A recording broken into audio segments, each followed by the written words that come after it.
días, muy buenas tardes. Muchas gracias a los organizadores del Congreso.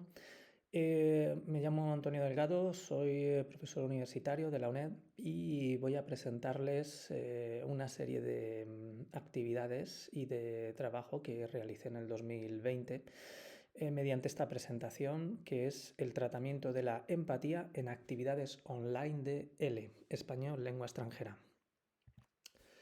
Bueno, la actividad que se propuso en su momento consistía en escribir cartas de apoyo a los pacientes anónimos que sufrían la gripe llamada del COVID en hospitales españoles y estaban ingresados durante semanas o meses a comienzos del año 2020.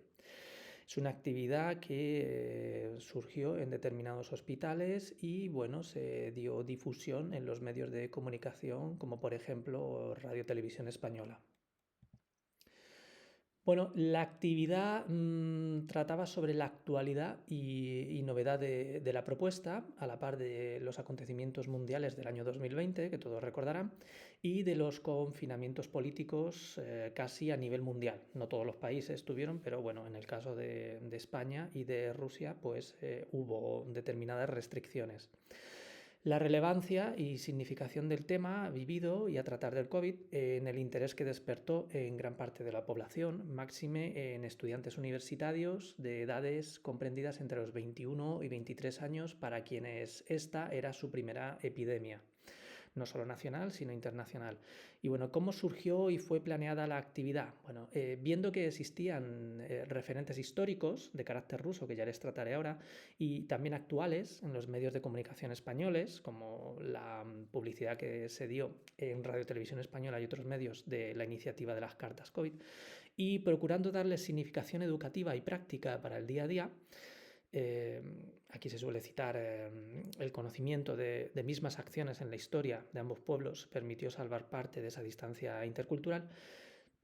Fue una actividad que duró aproximadamente 2 meses, desde la explicación en las clases, la parte teórica y el desarrollo de la gramática, para trabajar temas de expresión, de los deseos, de perfeccionamiento en la expresión escrita, aprender formas culturales de relacionarse con los demás.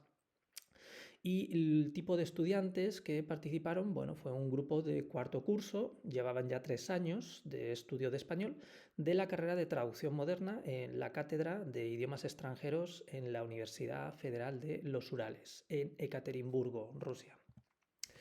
Los antecedentes históricos, en el caso de esta comprensión intercultural, para poder comparar la historia rusa y la historia española y poderle dar una aplicación actual, bueno, estaba en la experiencia previa de las cartas a los soldados durante la Segunda Guerra Mundial o la Velikaya Otечественная Vaina.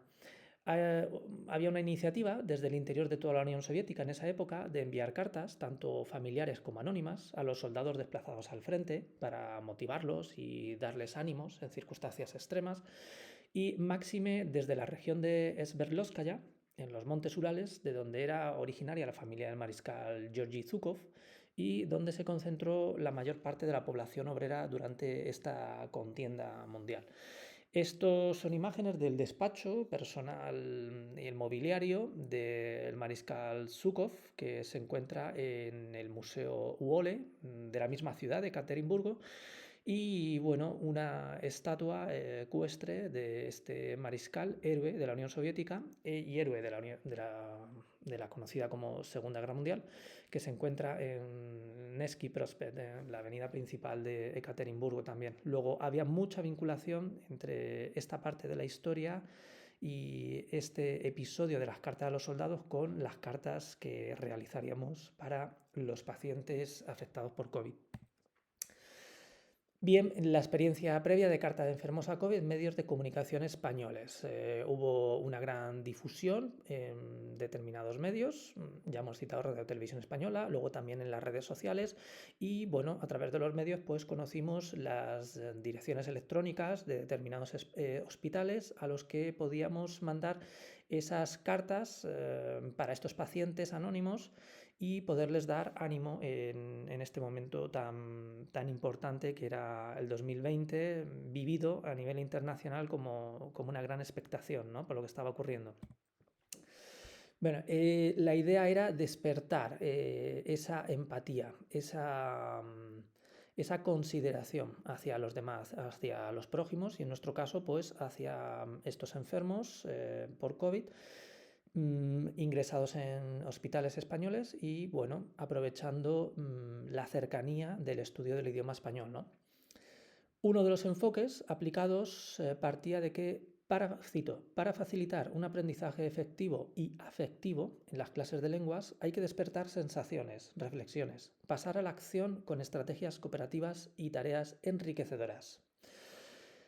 Dentro de la competencia intercultural, en el estudio de la lengua extranjera, bueno, pues el reto consistía tanto en superar las fronteras físicas estaban cerradas en esa época, y sobre todo de superar la frontera cultural e idiomática de dirigirse a un público extranjero, en el caso de Rusia hacia España, para mostrar la parte empática de personas de lejanas tierras, ¿no? Desde los montes Urales, y bueno, ahí se les citó pues una de las famosas películas de 007, ¿no? Desde Rusia con amor, como utilizándolo a modo de metáfora o de símil.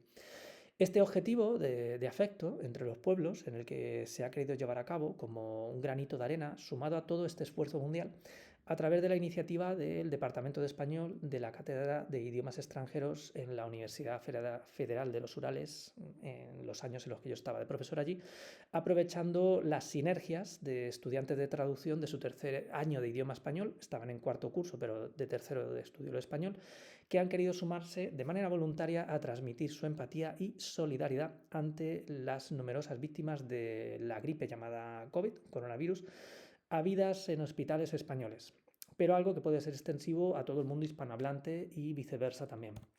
El desarrollo, los alumnos trabajaron en grupos durante las sesiones de gramática y búsqueda de información, en los debates previos para dialogar sobre la situación del COVID, comparando Rusia y España, estábamos en los meses de marzo-abril de 2020, y en sesiones de diálogo para expresar sus opiniones. Se desarrollaron las siguientes habilidades y conocimientos, todos ellos relacionados con las competencias de los sistemas educativos europeos.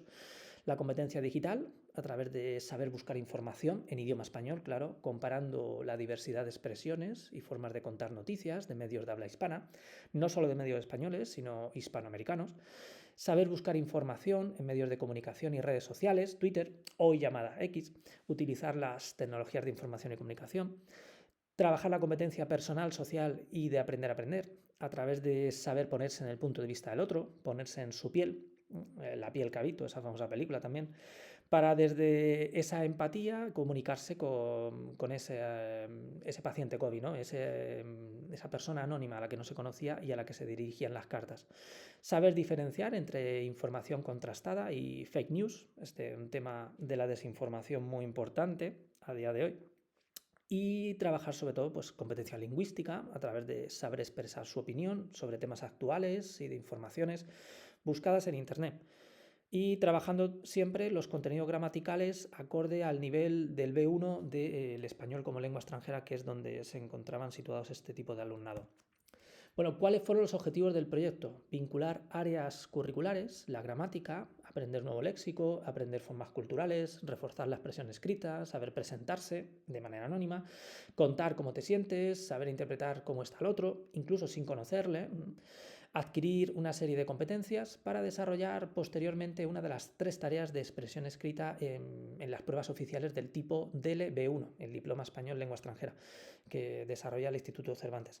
Es que a través de escribir una carta, email, formal o informal, ¿no? Este es un ejemplo de este tipo de cartas y de documentos que se pide para los exámenes DELE. Bueno, ¿cómo fortalecimos la expresión escrita? Bueno, se realizó un grupo de WhatsApp donde, aparte de información, a veces también circulaban pues imágenes o pequeños vídeos explicativos. Y bueno, pues trabajábamos lo que era los diversos formatos de las cartas, formales, informales, de los niveles previos, de la 1 a la 2, los diversos canales, como el envío de mensajes tipo WhatsApp o de email, formal, informal, etc. ¿Cómo enfocamos la tarea? Bueno, pues buscando información, debatiendo, reforzando los aspectos de la gramática que lo requerían, siguiendo instrucciones, haciendo correcciones a quien había hecho pequeños borradores para ir mejorándolo en la expresión escrita y luego en la expresión oral también. Y vamos puliendo todos esos detalles. Teníamos también, para seguir lo que es la metodología del ELE y la preparación de exámenes posteriores del DELE, bueno, pues seguir la rúbrica para, en este caso, la tarea 2 de expresión escrita, para aplicarlo a nuestras cartas. Y bueno, utilizamos esta rúbrica del Instituto Cervantes, en este caso algunas de la 2 y también del B1, donde pues para ver qué elementos correspondían con los aciertos del candidato en determinados ejercicios, como las cartas, pues ver si iba superándolos, si iba completándolos, si trataba todos los elementos prescriptivos, etcétera, ¿no? Bien, en el desarrollo, los principales resultados obtenidos fueron fomentar la comunicación intercultural, ese factor humano y cultural que las lenguas, aprendiéndolas, nos permite superarlo, esas barreras, implicar al alumnado en dotar de actualidad lo que está estudiando, el idioma español aquí, con temas de actualidad, de noticias, con búsqueda de información verídica, con contrastación para evitar la fake news, la desinformación, etcétera. Conectar lo aprendido con sus vidas, con sus experiencias, con su mundo. Todos a una, como Fontevejuna, vivían una nueva experiencia mundial con el confinamiento de las restricciones político-sanitarias por la gripe del COVID y bueno, también pues poder comparar la realidad rusa con la realidad española o de otros países hispanoamericanos. Participar activamente en su grupo y en la sociedad por medio de la nueva lengua que aprende, dejar esa zona de confort y esa zona habitual para saltar a otra por medio de la virtualidad y de las cartas y poderse dirigir a otro tipo de público, ¿no? A través de comunicarse con esos pacientes COVID a los que dirigir sus cartas, opinar también, utilizar las TIC, esa competencia digital, como medio de búsqueda de información, de expresión, de comunicación, saber utilizarlas en el idioma que se está aprendiendo, en español en este caso. Y bueno, todos estos resultados que adquirieron los alumnos igualmente se relacionaron con los conocimientos, habilidades y actitudes o las competencias que debe de tener un profesor de español, según el Instituto Cervantes en su documento Las 8 competencias claves del profesor de español. Este es un ejemplo de algunas de las cartas que fueron espectaculares en la estructura, en la motivación, en el contenido, en la direccionalidad que tenía y en esa vinculación de estos jóvenes estudiantes rusos, estudiantes de español, con estos pacientes anónimos españoles y, bueno, por extensión, pues toda nuestra comunidad hispanoamericana, ¿no? Y bien, después, posteriormente del trabajo de la carta, de la redacción, de algunas correcciones, etcétera, desde sus diferentes enfoques y experiencias previas de cada uno de los alumnos, pues fue enviada de forma individual a las direcciones de los hospitales que aparecían en los medios de comunicación. Aquí hay un enlace a una página web de noticias donde aparecían determinados correos electrónicos a los que los alumnos podían ir enviando sus cartas y estos hospitales pues las imprimirían y las distribuirían entre los pacientes de allí. Aquí siempre citar y recordar pues las joyas de nuestra literatura, en este caso el famoso Hidalgo de la Mancha. Y bueno, en este escrito pues, de Cervantes, en el Quijote, en la segunda parte, pues sobre la libertad, ¿no? La libertad de mandarlas, de no mandarlas, de hacerlas, de enfocarlas de una forma, de otra, etcétera, ¿no? Entonces, la libertad, Sancho, es uno de los más preciosos dones que a los hombres dieron los cielos. Con ella no pueden igualarse los tesoros que encierra la tierra ni el mar encubre. Por la libertad, así como por la honra, se puede y debe aventurar la vida. Y por el contrario, el cautiverio es el mayor mal que puede venir a los hombres. Bien, bueno, de 24 alumnos de un grupo de cuarto curso, 8 me comunicaron que las enviaron. Esto es parte de la bibliografía y luego ya pues cuando esté redactado el texto final podrán ahí consultarlo y poderme hacer las preguntas o consultas que necesiten aclarar o estar en comunicación. Muy bien, muchas gracias y que tengan una muy buena jornada.